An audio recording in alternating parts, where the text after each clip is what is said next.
This channel does not promote any violent, harmful, or illegal activities. All content provided by this channel is meant for an educational purpose only. হাওড়ার ডোমজুড়ে বিধ্বংসী আগুন, রাসায়নিক কারখানা বিধ্বংসী আগুন। ইতিমধ্যে দেখতে পাচ্ছেন যে কালো ধোঁয়ায় কিভাবে গোটা এলাকায় ঢেকে যাচ্ছে, গল গল করে কালো ধোঁয়া বেরোচ্ছে।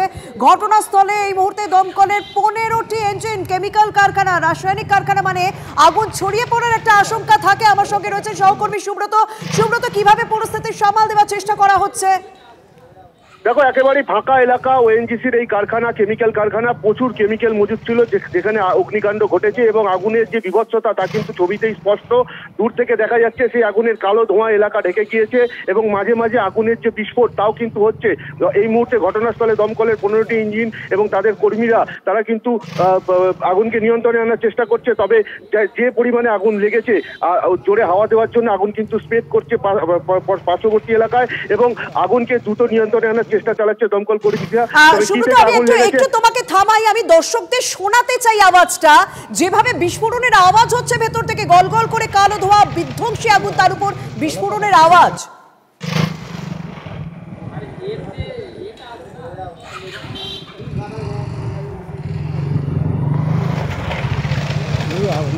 মানে বোঝা যাচ্ছে সাংঘাতিক আগুন, সাংঘাতিক আগুন। আর যখনই বিস্ফোরণ হচ্ছে তখনই আগুনটা কিভাবে প্রবলভাবে দেখা দিচ্ছে সেটা বুঝতে পারছেন আপনারা। আমাকে একটা বিষয় পরিষ্কার করো সুব্রত, কারখানা এলাকা যেহেতু, রাসায়নিক কারখানা এলাকা, আশেপাশে বসতি নেই তো? দেখো, যেখানে আগুনটা লেগেছে রাসায়নিক কারখানা আশেপাশে ফাঁকা জায়গা এবং কারখানা এলাকায় রয়েছে এবং সেখানে কারখানার শ্রমিকরা থাকে এমনটাই জানা যাচ্ছে।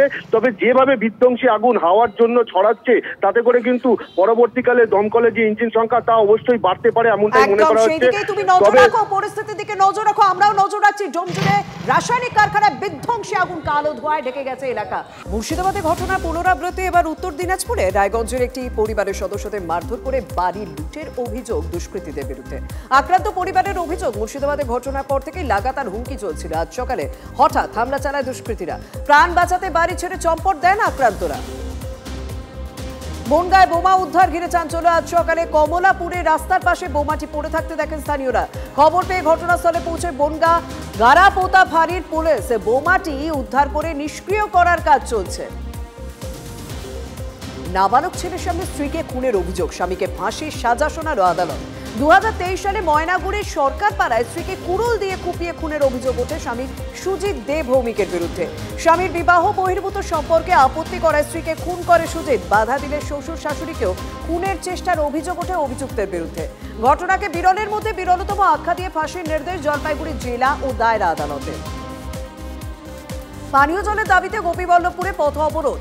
তীব্র গরমে 1 মাস ধরে প্রবল জলকষ্টে ভুগছে গোপীবল্লভপুরের ডুমুরিয়া এলাকার বাসিন্দারা। সাবমার্সিবল জলে না পাওয়ায় বাধ্য হয়ে খালের জল খেতে হচ্ছে। বিডিওকে অভিযোগ জানিয়েও লাভ হয়নি। আজ বালতি মগ নিয়ে রাস্তা অবরোধ করে বিক্ষোভ বাসিন্দাদের। পরিস্থিতি সামালে ঘটনাস্থলে পুলিশ। অনির্দিষ্টকালের জন্য নদিয়ার হরিণঘাটায় মৌলানা আবুল কালাম আজাদ বিশ্ববিদ্যালয়ে পেন ডাউন কর্মসূচি। উপাচার্যের ঘরের সামনে অবস্থান বিক্ষোভে শিক্ষাবন্ধু সমিতি। অস্থায়ী কর্মীদের বেতন বাড়ানোর পাশাপাশি সরকারি নির্ধারিত 4% ডিএ সহ একাধিক দাবিতে বিক্ষোভ। বিক্ষোভে সামিল প্রায় 300 অস্থায়ী গ্রুপ ডি কর্মী।